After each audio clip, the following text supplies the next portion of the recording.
छत्तीसगढ़ में मैं आपके साथ अस्मिता दुबे। वक्त हो चला है एनडीटीवी ग्राउंड रिपोर्ट का। खबरों की ओर बढ़ेंगे। सीएम मोहन यादव ने सीए के तहत राज्य के पहले 3 आवेदकों को भारतीय नागरिकता प्रमाण पत्र बांटा है। 3 आवेदकों में से 2 पाकिस्तान और 1 बांग्लादेश की रहने वाली हैं। मई में तीनों आवेदकों ने नागरिकता के लिए आवेदन दिया था और इस मौके पर सीएम मोहन यादव ने कहा कि धर्म बचाने के लिए हमारे परिवार के लोग हमारे पास आ रहे हैं।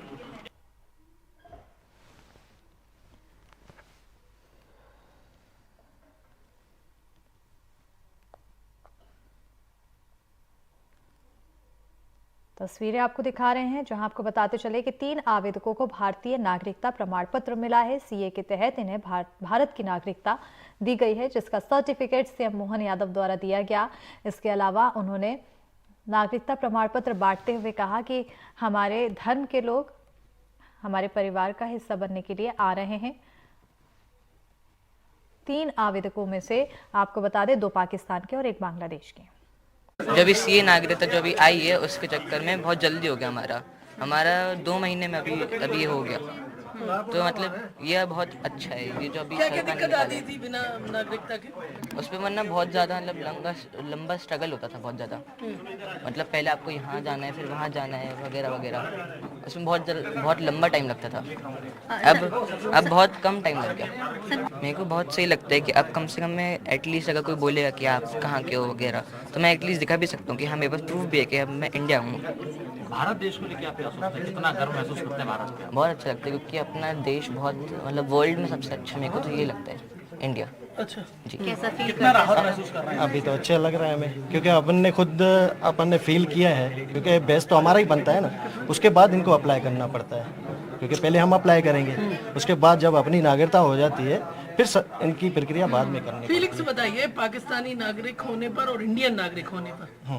नहीं तो फीलिंग्स तो अच्छी है ना सर। आप लाजमी इंडियन बन गए तो हमें कैसे नहीं फील अच्छा होगा। और जब पाकिस्तानी थे तब पाकिस्तानी देखे वो तो जन्मभूमि है। क्या परेशानी? उस टाइम तो हम माता पिता के साथ थे, ठीक है ना सर। माता पिता अभी नहीं रहे तो अपन तो यहाँ आ गए। उसके मतलब माता तो है, पिता अपने नहीं रहे तो अपन यहाँ आ गए। एक विस्थापित का जो दर्द था वो खत्म हुआ, वो किस तरह की खुशी है?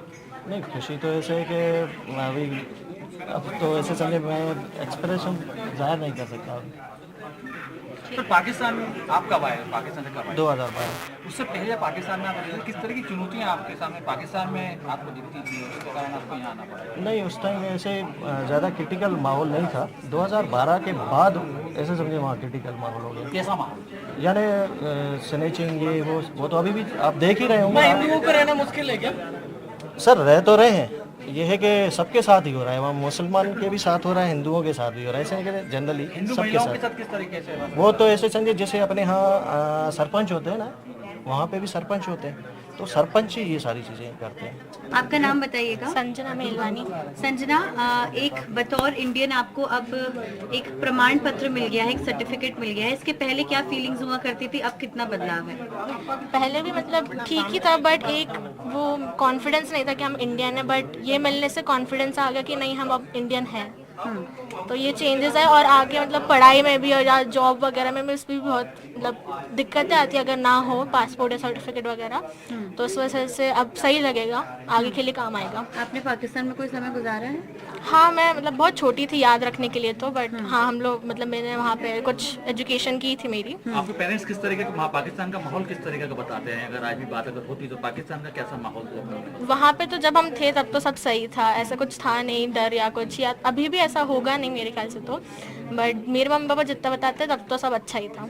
अभी कितना बदलाव हो गया है वहाँ के मतलब सिस्टम में, और इंडिया आप आते हैं तो यहाँ के सिस्टम में कितना बड़ा बदलाव देखते हैं? मैं कभी गई नहीं हूँ वहाँ पे जब से यहाँ आई हूँ, तो इसलिए मेरे को इतना कुछ पता तो नहीं है। नागरिकता मिली है भारत की, कैसा लग रहा है और कब से आप भारत में रह रहे हैं? मुझे बहुत अच्छा लग रहा है। मैं 2004 से रह रही हूँ यहाँ से। मैंने graduation, post graduation and my PhD complete किया।